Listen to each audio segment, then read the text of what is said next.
Perkenalkan, nama saya Joshua Stephen Itaviaris. Ini saya akan membawakan materi penyajian data, jenis cara penyajian data.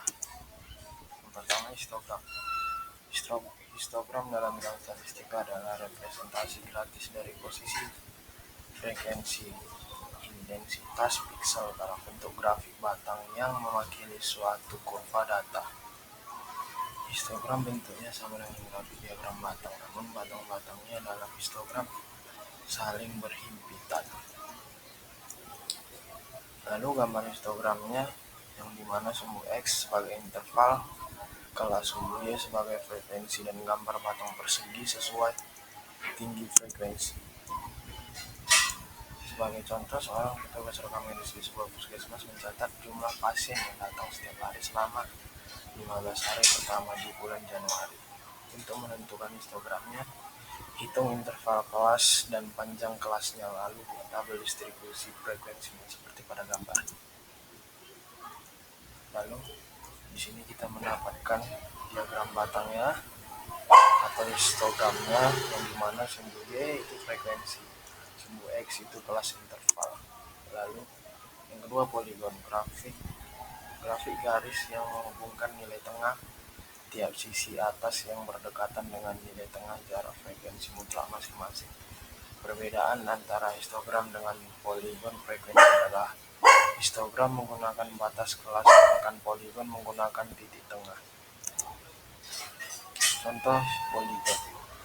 Yang pertama, buat dulu tabel distribusi frekuensinya, tambahkan titik sebelum dan sesudah untuk keperluan poligon dan koordinat X. Maka berikut adalah poligon frekuensinya.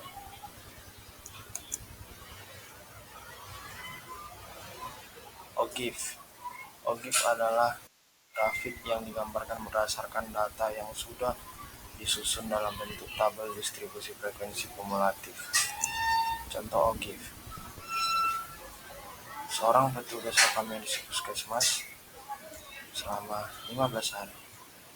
Seperti pada gambar. Berikut adalah OGIF kurang dari jumlah pasien, yang dimana frekuensi kumulatif sumbu Y dan jumlah pasien kurang dari sumbu X. OGIF lebih dari jumlah pasien. Berikut adalah gambarnya. Lalu kita ke diagram garis. Diagram garis sering disebut juga peta garis atau line chart atau curve, merupakan bentuk penyajian yang paling banyak dipakai dalam berbagai laporan perusahaan maupun penelitian ilmiah. Berikut adalah diagram garisnya, yang dimana sumbu Y itu menentukan jumlah pasien dan sumbu X menentukan hari pasien. Piktogram adalah penyajian data dalam bentuk gambar atau simbol yang mewakili sejumlah tertentu dari suatu objek atau nilai. Piktogram menggunakan ikon atau gambar kecil yang mengevaluasikan data. Contohnya, langkah pertama, kelompokkan data. Langkah kedua, tentukan simbol. Misalnya kita pakai simbol orang, yang dimana menentukan jumlah satu pasien. Berikut adalah piktogramnya. Terakhir, box plot atau diagram kotak adalah cara menyajikan data secara visual yang menunjukkan sebaran data termasuk nilai minimum, kuartil pertama, median, kuartil ketiga, nilai maksimum. Box plot sangat berguna untuk melihat pusat data atau median, sebaran data, jarak antara Q1 dan Q3, outlier, nilai ekstrim, dan apakah data simetris atau tidak. Bagian box plot, kotak box dari Q1 ke Q3 menunjukkan 50% data tengah. Garis tengah di dalam kotak median nilai tengah data.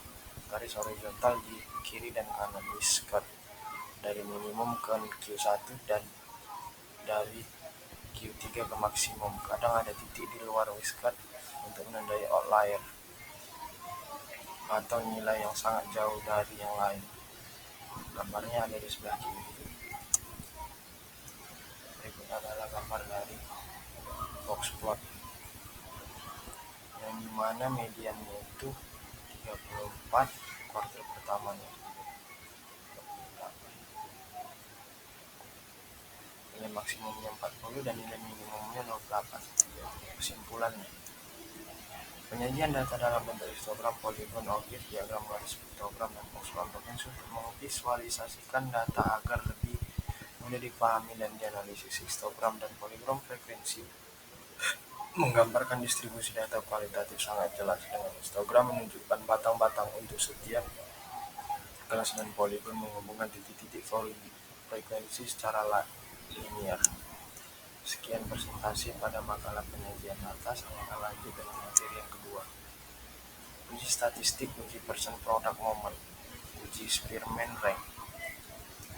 Yang pertama, uji person product moment. Korelasi product moment person atau dengan simbol R ini paling populer dan sering digunakan oleh mahasiswa dan penelitian. Korelasi ini dikemukakan oleh Carl Pearson tahun 1900. Fungsi dari korelasi ini adalah untuk mengetahui derajat hubungan dan kontribusi variabel bebas atau independen dengan variabel terikat. Teknik analis korelasi product moment person ini termasuk teknik statistik parametrik yang menggunakan data interval dan rasio dengan persyaratan tertentu. Uji Spearman rank. Uji Spearman rank digunakan untuk menguji hipotesis korelasi dengan skala pengukuran variabel minimal ordinal dalam uji rank Spearman. Skala data untuk kedua variabel yang akan dikorelasikan dapat berasal dari skala yang berbeda. Populasi sampel yang diambil sebagai data maksimal 5 lebih kecil dari N, 30 pasang.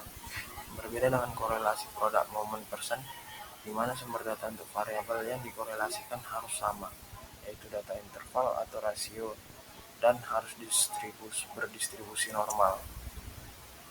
Di mana rumusnya rho sama dengan 1 kurang N sigma D 2 N kali N2 kurang 1, dan di mana rho koefisien korelasi rank Spearman, N jumlah data, D peringkat data, beda peringkat yang berpasangan. Kriteria tingkat kekuatan korelasi. Nilai koefisien korelasi sebesar 0,00 sampai 0,25, hubungan sangat lemah. Nilai koefisien korelasi sebesar 0,26 sampai 0,50, hubungan cukup. Nilai koefisien korelasi sebesar 0,51 sampai 0,75, hubungan kuat. Nilai koefisien korelasi sebesar 0,76 sampai 0,99, hubungan sangat kuat. Nilai koefisien korelasi sebesar 1,00, hubungan sempurna.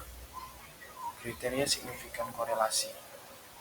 Kekuatan dan arah korelasi atau hubungan akan mempunyai arti jika hubungan antar variabel tersebut bernilai signifikan. Dikatakan ada hubungan yang signifikan jika sigma atau dua tail hasil perhitungan lebih kecil dari 0,05 atau 0,01, sementara itu jika nilai signifikan dua tail lebih besar dari 0,05 atau 0,01, maka hubungan antar variabel tersebut dapat dikatakan tidak signifikan atau tidak berarti. Kesimpulan, korelasi person product moment ini digunakan untuk mengetahui kekuatan hubungan antar korelasi dua variabel di mana variabel lainnya yang dianggap berpengaruh dikendalikan atau dibuat tetap atau sebagai variabel kontrol. Korelasi Spearman rank digunakan untuk mencari tingkat hubungan atau menguji signifikansi hipotesis asosiatif bila masing-masing variabel yang dihubungkan datanya berbentuk ordinal dan sumber data antar variabel tidak harus sama. Dalam hal ini, korelasi rank Spearman disimbolkan dengan RS atau terkadang juga ditulis dengan rho. Sekian pemaparan dari dua materi yang saya sampaikan. Terima kasih.